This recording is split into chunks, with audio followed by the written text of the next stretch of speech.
नमस्कार। उत्तर भारत में आपका स्वागत है। मैं हूं आपके साथ अब्दुल रहीम। आगे बढ़ने से पहले एक नजर हेडलाइंस पर। सीएम योगी ने कई विभागों में चयनित अभ्यर्थियों को बांटा नियुक्ति पत्र। कहा, भर्ती में भाई भतीजावाद की कोई जगह नहीं।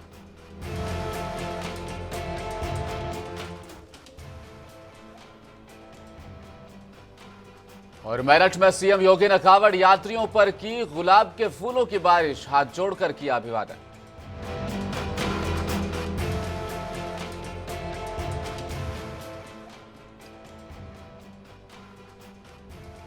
सपा नेता आजम खान हेड स्पीच मामले में दोषी करार। रामपुर कोर्ट ने सुनाई 2 साल की सजा।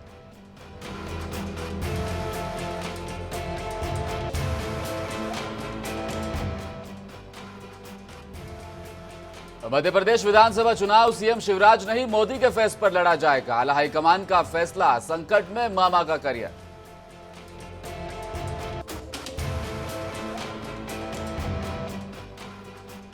और उत्तर प्रदेश के बरेली में यूसीसी के खिलाफ मस्जिदों के बाहर लगाए गए क्यूआर कोड, स्कैन करते ही हो जाएगा विरोध दर्ज।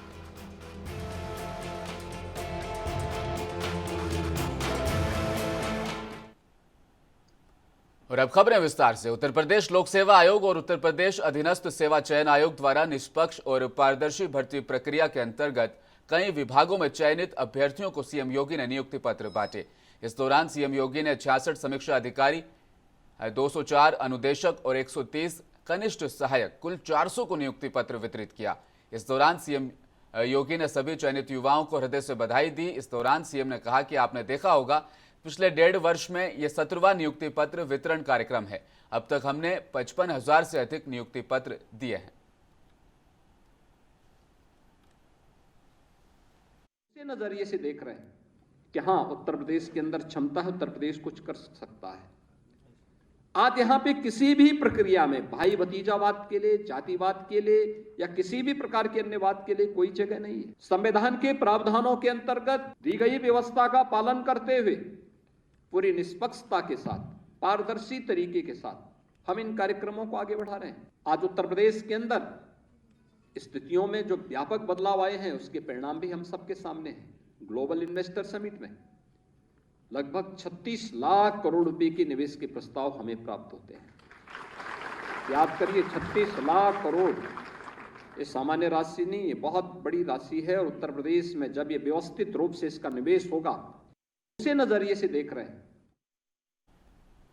उत्तर प्रदेश के कई जिले पिछले दिनों से बाढ़ से ग्रसित है। आज गोंडा जिले में पैदा हुई बाढ़ की स्थिति का जायजा लेने खुद सीएम योगी आदित्यनाथ पहुंचे। सीएम योगी आदित्यनाथ यहां पहुंचकर एली परसोली में तटबंध का भी निरीक्षण करते नजर आए। साथ ही यहां के स्थानीय लोगों से और आमजनों के साथ संवाद भी किया।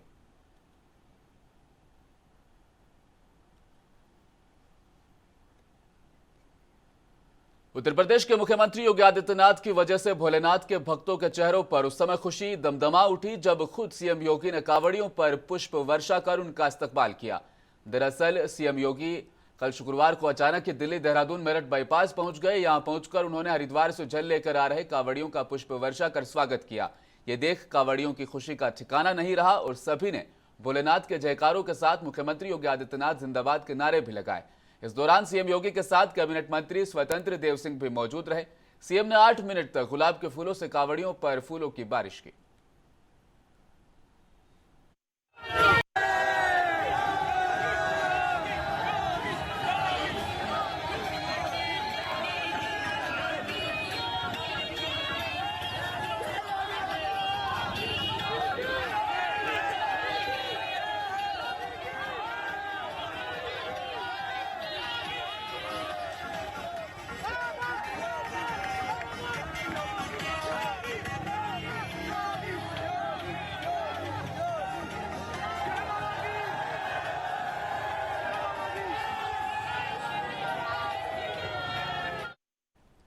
हेड स्पीच मामले में समाजवादी पार्टी के नेता आजम खान को उत्तर प्रदेश के रामपुर की कोर्ट ने 2 साल की सजा सुनाई है। साथ ही आजम पर कोर्ट ने 1,000 रुपए का जुर्माना भी लगाया। साल 2019 में सपा नेता आजम खान के खिलाफ भड़काऊ भाषण देने का मुकदमा रामपुर के शहजाद नगर थाने में दर्ज किया गया था। आजम खान पर लोकसभा चुनाव के दौरान भड़काऊ भाषण देने का आरोप लगा था। तब आजम सपा बसपा के गठबंधन से लोकसभा प्रत्याशी थे। चुनाव प्रचार के दौरान आजम खान ने अपने एक जनसभा में मुख्यमंत्री और तत्कालीन जिलाधिकारी समेत कई अफसरों के खिलाफ आपत्तिजनक बयान दिया था। उनका वीडियो भी सोशल मीडिया पर वायरल हुआ था।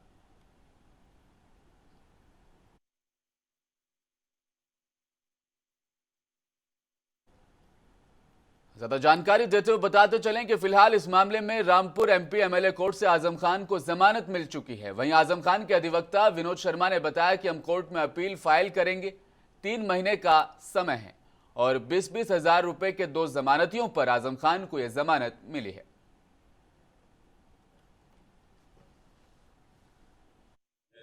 प्रोसिक्यूशन के मुताबिक एक हेट स्पीच का मामला है। FIR 171 और 505 सब क्लॉज 1 IPC और 125 प्रोटेक्शन ऑफ पीपल एक्ट का केस दर्ज किया था।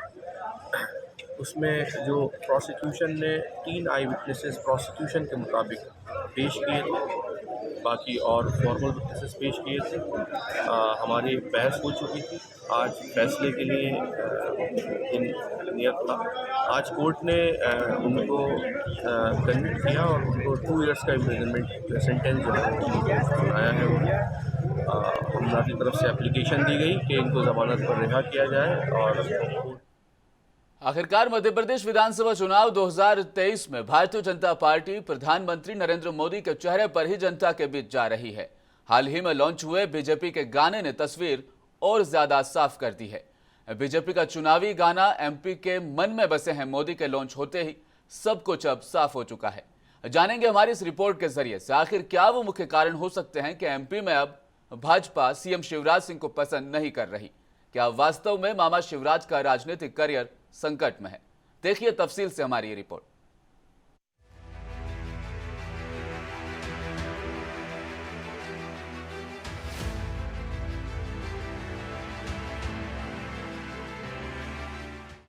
भारतीय राजनीति में मामा के नाम से मशहूर मध्य प्रदेश के सीएम शिवराज सिंह चौहान का राजनीतिक करियर फिलहाल संकट में है। कमलनाथ की बनी बनाई सरकार तोड़कर शिवराज मध्य प्रदेश के सीएम तो बन गए, लेकिन उनका ये कार्यकाल अब भाजपा की आला हाईकमान को रास नहीं आ रहा, क्योंकि अब पार्टी मध्य प्रदेश में उन्हें सीएम चेहरा बनाने से परहेज करने का मन बना चुकी है। वजह चाहे कुछ भी बताया जाए, लेकिन जनता सब जानती है। 18 सालों तक चीफ मिनिस्टर की कुर्सी पर बैठने वाले मध्य प्रदेश के मामाजी अब पूरे देश के मामाजी बनने का ख्वाब सजाने लगे हैं। फिलहाल तो बीजेपी अपने तुरुप के इक्के यानी पीएम मोदी के नाम पर ही मैदान में उतरने की तैयारी कर चुकी है, लेकिन पीएम मोदी के नाम पर चुनाव लड़ना कर्नाटक और हिमाचल में तो काम नहीं आया।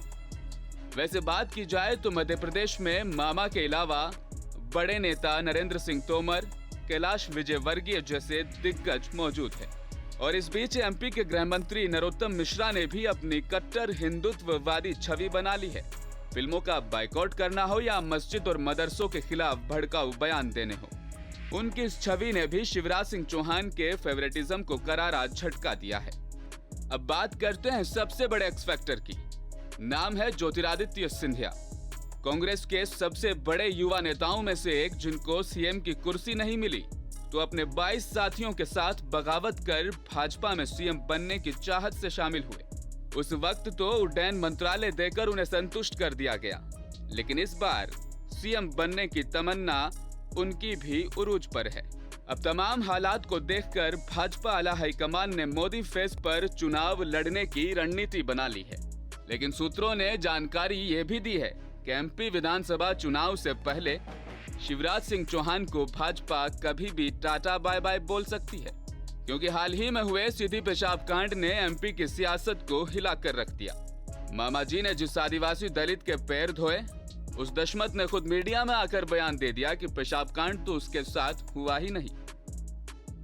हम उसको देखा भी नहीं कौन है कैसे है, तो हम अभी देख रहे हैं। तब ये दीनदयाल साहू अपना वीडियो बैनर चालू किया, तब सब पब्लिक बोलने लगे। तभी भी हम नहीं मान रहे थे कि हमारे वीडियो है, जो कि हम बाहरी थाना में भी गए थे तो हम बोले हमारा वीडियो नहीं है। कलेक्टर साहब से भी बोले हमारा वीडियो नहीं है। आए तो फिर अपने आप हमको फंसाएं परवेश शुक्ला।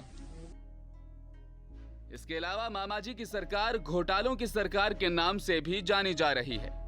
सरकार पर आदिवासियों पर अत्याचार, पटवारी भर्ती घोटाले के अलावा व्यापम घोटाले का भी आरोप लगता रहा है और कांग्रेस भी अब शिवराज सिंह चौहान के कार्यकाल में दर्जनों घोटालों के आरोप से जुड़ी एक फिल्म लाने की तैयारी में है, जिसे कश्मीर फाइल्स की तर्ज पर फिल्माया गया है। और वैसे भी पिछला चुनाव बीजेपी शिवराज सिंह चौहान के नेतृत्व में हार चुकी है और अब आम जनता भी मामाजी को कंस मामाश्री कहने लगी है। कभी गुजरात से बड़े राज्य एमपी के लगातार सीएम रहने की वजह से पीएम बनने की चाहत रखने वाले शिवराज सिंह चौहान के लिए अब एमपी में ही चेहरा बनाने से पार्टी परहेज कर रही है। शिवराज सिंह सूबे पर 18 सालों तक दबदबा कायम रखे हैं, लेकिन उनकी राजनीति का सूर्यास्त होने की ओर है या नहीं, इसका फैसला इस विधानसभा चुनाव के परिणाम के बाद शीशे की तरह साफ हो जाएगा। ब्यूरो रिपोर्ट, मुंसिफ टीवी।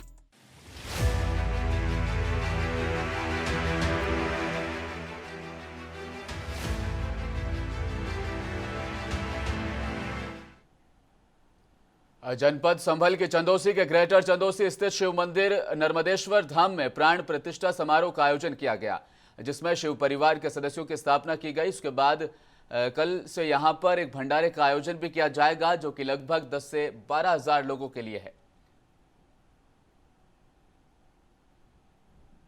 की प्रतिष्ठा का कार्य चल रहा है। आज स्नापन कार्य 108 कलशों के द्वारा कराया गया है। इसके बाद में नगर भ्रमण कराया जाएगा। उसके बाद में कल को भगवान शिव की और शिव परिवारों की, हनुमान जी की, सबकी प्रतिष्ठा स्थिर। ये भगवान शिव परिवार की प्रतिष्ठा। उत्तर प्रदेश के बदायूं जिले के सहसवान कोतवाली क्षेत्र के शाहपुर गांव में शुक्रवार शाम हाईटेंशन बिजली लाइन के खंभे में करंट उतरने से धान की रोपाई कर रहे 11 लोग झुलस गए। पुलिस अधिकारी के मुताबिक करंट की चपेट में आए 11 लोगों में से 12 वर्षीय एक लड़की की मौके पर मौत भी हो गई, जबकि 10 अन्य को जिला अस्पताल में भर्ती कराया गया है। अधिकारी की सूचना हादसे की सूचना मिलने पर पुलिस और प्रशासन के आला अधिकारी मौके पर पहुंचे और घटनास्थल का निरीक्षण किया।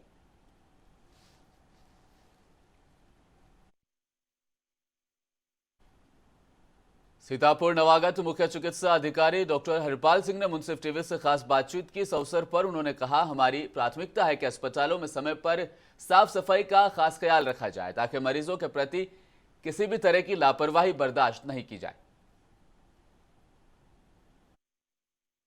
मात्रा में दवाइयाँ उपलब्ध हैं, इसके लिए कोई विशेष प्रयास की ज़रूरत नहीं है, क्योंकि दवाइयों की कोई कमी नहीं है। और दूसरी बात मैं कहना चाहूँगा कि कहीं कहीं दिक्कत आ जाती है, कहीं सफाई व्यवस्था गड़बड़ा जाती है, तो हमारे अस्पतालों में सफाई व्यवस्था उचित बनी रहे और हमारे मरीजों को किसी भी तरह की कोई परेशानी ना हो। उनकी जांच समय पर, बाहर से कोई भी दवाई किसी को नहीं लिखने दी जाएगी। अगर लिखेंगे तो उसके खिलाफ कार्रवाई होगी। जितने भी हमारे नेशनल प्रोग्राम्स हैं, हम नेशनल प्रोग्राम हमारे जो हैं अच्छे से चलते रहें। कम से कम हम टॉप 20 में हम सभी प्रोग्राम्स में रहें, यही मेरी प्राथमिकता है। सर, बरसात का मौसम है जी, संचारी अभियान जो है 1 तारीख से शुरू हो गया है। 1 तारीख से 30 तारीख तक चलेगा। उसके लिए हमारी पूरी तैयारी हो गई है। जो ब्लॉक बाढ़ से प्रभावित है, वहाँ पर चिकित्सा टीम लगा दी गई है, एम्बुलेंस की व्यवस्था कर दी गई है। खबर पीलीभीत से, जहां शराब के नशे में धुत बड़े बेटे ने विकलांग मां को पीट दिया। इससे आहत होकर छोटे भाई ने अपने ही बड़े भाई की फावड़ा मारकर हत्या कर दी। घटना के कुछ ही देर बाद पुलिस ने आरोपी को पकड़ लिया। पूरे मामले की जानकारी अपर पुलिस अधीक्षक अनिल कुमार यादव ने दी है। थाना क्षेत्र का मामला है। पुलिस को सूचना मिली आज शाम कि एक व्यक्ति लाइन पार मोहल्ले में जिसका हत्या हो गई है। पुलिस जब मौके पहुंची तो पता चला कि उसका नाम रजी अहमद है, जिसकी उम्र 25 साल है और घर में झगड़ा होने की वजह से भाई ने ही फावड़े से मारकर इसकी हत्या कर दी है। पुलिस ने 100 का 95 भर के पोस्टमार्टम के लिए भेजा है। परिजनों से तहलील ली जा रही है। उसके आधार पर आवश्यक विधिक कार्रवाई पुलिस द्वारा की जाएगी। पता है चला प्राथमिक जांच में कि घर पर वो नशा करता था और पैसे मांगता था, उसी को लेकर आज मारपीट घर पे किया था। इसी वजह से घटना हुई। एक तरफ पूरे उत्तर भारत में बारिश ने अपना कहर बरपा रखा है। इस बीच बहुत सी ऐसी खबरें भी सामने आई जिसमें हमने देखा लोग पानी में बह गए, लेकिन फिलहाल खबर यह है कि कुछ शरारती युवा पानी में कूदने का स्टंट कर रहे हैं। मामला मुरादाबाद कटघर थाना क्षेत्र का बताया जा रहा है, जहां पर रेलवे के ब्रिज से कुछ युवा पानी में छलांग लगा रहे हैं। जान जोखिम में डालकर युवा रेलवे ट्रैक से रामगंगा नदी में कूदते नजर आए। इनका वीडियो भी सोशल मीडिया पर देखा गया। हालांकि जिला प्रशासन लगातार लोगों से रामगंगा नदी से दूर रहने की अपील कर रहा है।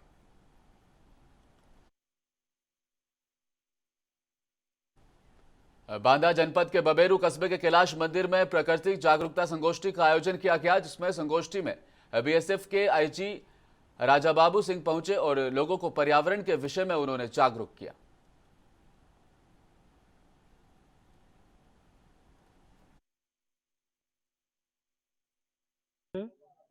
ये वृक्षारोपण की जो डिप्लीटेड इकोसिस्टम है, लोकल बायोडायवर्सिटी है, उसको पुनर्स्थापित करने की, इकोलॉजिकल बैलेंस को दोबारा मेंटेन करने की, इकोलॉजिकल रिहेबिलिटेशन की मैंने मुहिम चला रखी है।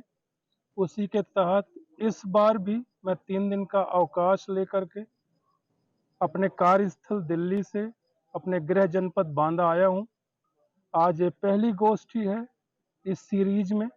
कल और परसों में कई जगह कई गोष्ठियां हैं, पचनेही में, अतर्रा में, थनेल में, बांदा में। कल इबन जिला कचहरी परिसर में जो जिलाधीश। अयोध्या में समाजवादी पार्टी महानगर कमेटी ने रामपथ पर पदयात्रा कर आम जनमानस से मिलकर उनकी समस्याओं से वो रूबरू हुए। इस मौके पर महानगर अध्यक्ष श्याम कृष्ण श्रीवास्तव ने कहा, रामपथ के निर्माण में हो रही देरी से जनजीवन पूरा अस्त व्यस्त हो चुका है। सड़क धूल और गुबार से भरी रहती है, जिससे सड़क पर लोगों का चलना दूभर हो गया है। आज आम जनमानस इस कारण परेशान भी है। अपने महानगर और सभी जिले के साथियों के साथ यहाँ पर रामपथ जो चौड़ीकरण चल रहा है, उसके जनता के बीच रूबरू होने के लिए हम लोग यहाँ से निकले थे। रामपथ बनाइए, खूब चौड़ा बनाइए, खूब अच्छा बनाइए, इसके हम विरोधी नहीं हैं।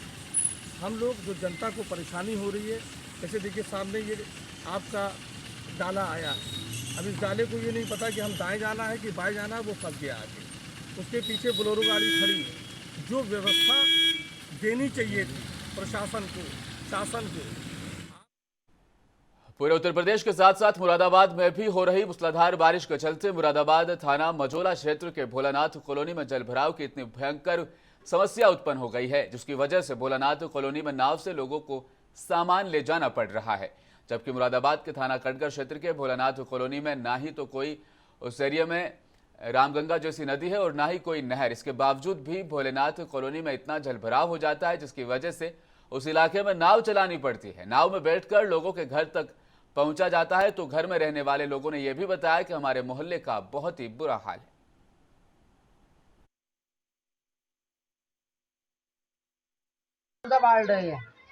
बाढ़ तो अब पता नहीं अब क्या कौन सा लग रहा है। अब तक तो 33 बाढ़ लगता था। यहाँ बहुत दिक्कतें आ रही हैं। अब जो बच्चे हैं, बच्चे नहीं निकल सकते हैं, लेडीज हैं, सब बच्चे तो डूब जा रहे हैं, इतना पानी है। बड़े बड़े इंसान तो घर कोई दीवार पे जा रहा है, कोई आ ही नहीं रहा है। यहाँ तक परेशानी उठा रहे हैं सब। तो किस तरीके से निकल के जा रहे हैं? पानी में कोई निकल के जा रहा है। अब नाव लगी है कल से, तो नाव में बैठ के जा रहे हैं। नाव कब से चल रही है? कल से ही लगी है। इससे पहले भी चली है? हाँ, पहले भी चली थी, पिछली साल भी चली थी। तो आगे कितना कितना पानी है? समान नागरिक संहिता को लेकर देश में बवाल छिड़ा हुआ है। खासतौर पर मुस्लिम समुदाय की ओर से इसका लगातार विरोध भी किया जा रहा है। वहीं all India Muslim personal law board ने कहा कि वह यूसीसी को लागू नहीं होने देंगे। इस बीच उत्तर प्रदेश के बरेली में मस्जिद के बाहर बारकोड लगा दिए गए हैं, जिनको लेकर बवाल मचा हुआ है। ये बारकोड जमीयत उलमा हिंद से जुड़े लोगों की तरफ से लगाए गए हैं। मस्जिद में नमाज अदा करने वाले नमाजियों ने बारकोड पर अपने मोबाइल से स्कैन कर समान नागरिकता कानून पर अपना एतराज भी जताया है। जमीयत उलमा हिंद ने कहा कि यूसीसी शरीयत के खिलाफ है, इसका विरोध हम करते हैं।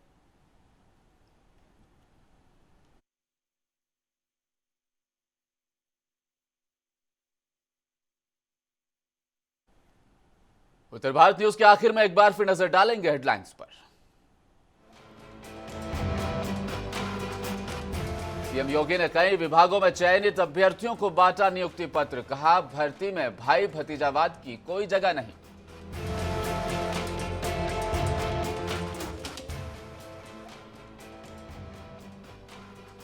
और मेरठ में सीएम योगी ने कांवड़ यात्रियों पर की गुलाब के फूलों की बारिश, हाथ जोड़कर किया अभिवादन।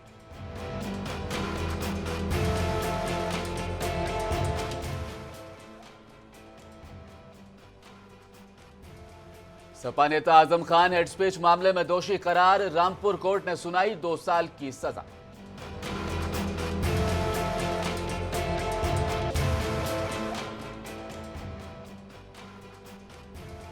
मध्य प्रदेश विधानसभा चुनाव सीएम शिवराज नहीं, मोदी के फैसले पर लड़ा जाएगा, आला हाईकमान का फैसला, संकट में मामा का करियर।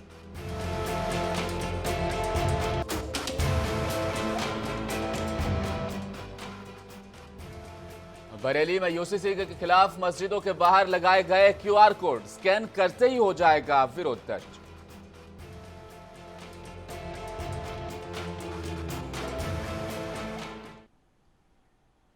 उत्तर भारत न्यूज में फिलहाल इतना ही। आप देखते रहिए मुंसिफ टीवी न्यूज। नमस्कार।